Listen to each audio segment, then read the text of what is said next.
Bathroom ಅಲ್ಲಿ geyser ಇದ್ರೆ heart attack ಆಗತ್ತಾ? ಸ್ನಾನ ಮಾಡೋ ಮುನ್ನ ಈ ವಿಷಯ ತಿಳಿದುಕೊಳ್ಳಿ. ಗ್ಯಾಸ್ ಗೀಸರ್ ಬಳಸೋರ್ಗೆ ಎಚ್ಚರಿಕೆ ಅಗತ್ಯ. ಯಾಕಂದ್ರೆ ಕಾರ್ಬನ್ ಮೊನಾಕ್ಸೈಡ್ ವಿಷದಿಂದ ಪ್ರಾಣಹಾನಿ ಸಂಭವಿಸಬಹುದು. ಕಿಟಕಿ, ಎಕ್ಸಿಸ್ಟ್ ಫ್ಯಾನ್ ಇರಲಿ, ಗೀಸರ್ ಹೆಚ್ಚು ಹೊತ್ತು ಆನ್ ಮಾಡಬೇಡಿ. ಈಗಂತೂ ಚಳಿಗಾಲ, ಮೈ ಕೊರೆಯುವಷ್ಟು ಚಳಿ ಇದೆ. ಈ ಚಳಿಯಿಂದ ತಪ್ಪಿಸಿಕೊಳ್ಳಲು ಪ್ರತಿ ಮನೆಯಲ್ಲೂ ಬಿಸಿ ನೀರನ್ನ ಬಳಸುವವರ ಸಂಖ್ಯೆ ಹೆಚ್ಚಾಗಿದೆ. ಬದಲಾಗ್ತಾ ಇರುವ ಜೀವನ ಶೈಲಿಗೆ ಅನುಗುಣವಾಗಿ ಬಹುತೇಕ ಮಧ್ಯಮ ಮತ್ತು ಮೇಲ್ಮಧ್ಯಮ ವರ್ಗದ ಮನೆಗಳಲ್ಲಿ ಗೀಸರ್ಗಳನ್ನು ಬಳಸುವವರು ಹೆಚ್ಚಾಗಿದ್ದಾರೆ. ವಿಶೇಷವಾಗಿ ಗ್ಯಾಸ್ ಗೀಸರ್ಗಳು ಅವುಗಳ ಕಡಿಮೆ ವೆಚ್ಚ ಮತ್ತು ನೀರನ್ನು ಬೇಗನೆ ಬಿಸಿ ಮಾಡುವ ಸಾಮರ್ಥ್ಯದಿಂದಾಗಿ ಫೇಮಸ್ ಆಗಿವೆ.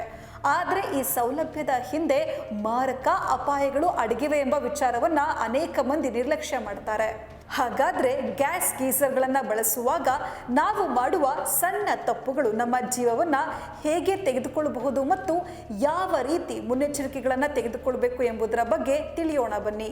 ಗ್ಯಾಸ್ ಗೀಸರ್ಗಳು ಕೆಲಸ ಮಾಡುವಾಗ LPG ಅನಿಲವನ್ನ ಬರ್ನ್ ಮಾಡ್ತವೆ. ಈ ದಹನ ಪ್ರಕ್ರಿಯೆಗೆ ಆಮ್ಲಜನಕ ಬಹಳ ಅವಶ್ಯಕ. ಸ್ನಾನಗೃಹವು ಚಿಕ್ಕದಾಗಿದ್ರೆ ಮತ್ತು ಕಿಟಕಿಗಳು ಅಥವಾ ವೆಂಟಿಲೇಟರ್ಗಳಿಲ್ಲದೆ ಸಂಪೂರ್ಣವಾಗಿ ಎಲ್ಲೆಡೆ ಮುಚ್ಚಿದ್ರೆ ಗೀಸರ್ ಗಾಳಿಯಲ್ಲಿರುವ ಆಮ್ಲಜನಕವನ್ನ ವೇಗವಾಗಿ ಸೇವಿಸುತ್ತೆ. ಇದು ಸ್ನಾನಗೃಹದಲ್ಲಿನ ಆಮ್ಲಜನಕದ ಮಟ್ಟಗಳು ಕಡಿಮೆಯಾಗಲು ಕಾರಣವಾಗುತ್ತೆ. ಇದಲ್ಲದೆ ಸಾಕಷ್ಟು ಆಮ್ಲಜನಕ ಇಲ್ಲದಿದ್ದಾಗ ಅನಿಲ ದಹನ ಪ್ರಕ್ರಿಯೆಯಲ್ಲಿ ಕಾರ್ಬನ್ ಮೊನಾಕ್ಸೈಡ್ ಎಂಬ ಅತ್ಯಂತ ವಿಷಕಾರಿ ಅನಿಲ ಬಿಡುಗಡೆಯಾಗುತ್ತೆ. ಇದಕ್ಕೆ ಬಣ್ಣ, ರುಚಿ ಅಥವಾ ವಾಸನೆ ಇರೋದಿಲ್ಲ. ಆದ್ರಿಂದ ಸ್ನಾನಗೃಹದಲ್ಲಿರುವ ವ್ಯಕ್ತಿಯು ಆ ವಿಷಕಾರಿ ಅನಿಲವನ್ನ ತೆಗೆದುಕೊಂಡು ಉಸಿರಾಡ್ತಾ ಇದ್ರೆ ಅದನ್ನ ಪತ್ತೆ ಹಚ್ಚಲು ಸಾಧ್ಯವಾಗೋದಿಲ್ಲ. ಇದು ನೇರವಾಗಿ ರಕ್ತವನ್ನ ಪ್ರವೇಶ ಮಾಡುತ್ತೆ ಮತ್ತು ಮೆದುಳು ಮತ್ತು ಹೃದಯಕ್ಕೆ ಆಮ್ಲಜನಕದ ಕೊರತೆಯನ್ನುಂಟು ಮಾಡುತ್ತೆ. ತಣ್ಣನೆಯ ಗಾಳಿ ಪ್ರವೇಶ ಮಾಡದಂತೆ ಸ್ನಾನಗೃಹದ ಬಾಗಿಲು ಮತ್ತು ಕಿಟಕಿಗಳನ್ನ ಬಿಗಿಯಾಗಿ ಮುಚ್ಚಿ ಗ್ಯಾಸ್ ಗೀಸರ್ ಬಳಸೋದ್ರಿಂದ ಈ ಕೆಳಗಿನ ಸಮಸ್ಯೆಗಳು ಉದ್ಭವಿಸ್ತವೆ. ಸ್ನಾನಗೃಹದಲ್ಲಿರುವ ವ್ಯಕ್ತಿಗೆ ಇದ್ದಕ್ಕಿದ್ದಂತೆ ತನ್ನ ಕಾಲುಗಳು ಮತ್ತು ತೋಳುಗಳು ಉದುರಿದಂತೆ ಭಾಸವಾಗುತ್ತೆ. ತಲೆ ತಿರುಗುವಿಕೆ, ತಲೆ ಸುತ್ತು ಮತ್ತು ಆಮ್ಲಜನಕದ ಕೊರತೆಯು ಮೆದುಳು ಮರಗಟ್ಟುವಿಕೆಗೆ ಕಾರಣ ಆಗಬಹುದು. ಇದರಿಂದ ಉಸಿರಾಡದಿರೋದು ಶ್ವಾಸಕೋಶದ ಮೇಲೆ ಒತ್ತಡವನ್ನು ಹೆಚ್ಚಿಸುತ್ತೆ. ಆರೋಗ್ಯ ಹದಗೆಟ್ರೆ ವ್ಯಕ್ತಿಯು ಸ್ಥಳದಲ್ಲೇ ಪ್ರಜ್ಞೆಯನ್ನು ಕಳೆದುಕೊಳ್ಳಬಹುದು. ತಕ್ಷಣ ಆತನನ್ನ ರಕ್ಷಣೆ ಮಾಡದೇ ಇದ್ರೆ ಇದು ಸಾವಿಗೆ ಕಾರಣವಾಗಬಹುದು.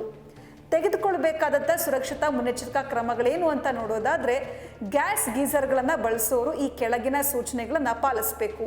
ಸ್ನಾನಗೃಹದಲ್ಲಿ ಕಿಟಕಿ ಅಥವಾ ಎಕ್ಸಿಸ್ಟ್ ಫ್ಯಾನ್ ಖಂಡಿತವಾಗಿಯೂ ಇರಬೇಕು. ಗೀಸರ್ ಆನ್ ಮಾಡಿದಾಗ ಗಾಳಿಯು ಮುಕ್ತವಾಗಿ ಹರಿಬೇಕು. ಸಾಧ್ಯವಾದರೆ ಗ್ಯಾಸ್ ಗೀಸರನ್ನು ಸ್ನಾನಗೃಹದ ಒಳಗೆ ಅಲ್ಲ, ಹೊರಗಿನ ಗೋಡೆಯ ಮೇಲೆ ಅಳವಡಿಸಬೇಕು ಮತ್ತು ಬಿಸಿ ನೀರಿನ ಪೈಪನ್ನು ಮಾತ್ರ ಒಳಗೆ ಬಿಡಬೇಕು. ಗೀಸರನ್ನು ಹೆಚ್ಚು ಹೊತ್ತು ಇಡಬೇಡಿ. ನೀರು ಬಿಸಿಯಾದ ತಕ್ಷಣ ಅದನ್ನು ಆಫ್ ಮಾಡಿ ನಂತರ ಸ್ನಾನಕ್ಕೆ ಹೋಗೋದು ಉತ್ತಮ. ಮಕ್ಕಳನ್ನು ಸ್ನಾನಕ್ಕೆ ಕಳುಹಿಸುವ ಮೊದಲು ಗೀಸರನ್ನು ಆಫ್ ಮಾಡಬೇಕು. ಬಾತ್ರೂಮ್ ಒಳಗೆ ಹೆಚ್ಚು ಸಮಯ ಕಳೆದ್ರೆ ಅವರನ್ನು ಹೊರಗಿನಿಂದಲೇ ಮೇಲ್ವಿಚಾರಣೆ ಮಾಡ್ತಲೇ ಇರಬೇಕು. ಸಣ್ಣ ನೀರಸ ಕೋಣೆಗಳಲ್ಲಿರುವ ಗ್ಯಾಸ್ ಗೀಸರ್ಗಳಿಗಿಂತ ವಿದ್ಯುತ್ ಗೀಸರ್ಗಳು ಸ್ವಲ್ಪ ಸುರಕ್ಷಿತವಾಗಿರ್ತವೆ.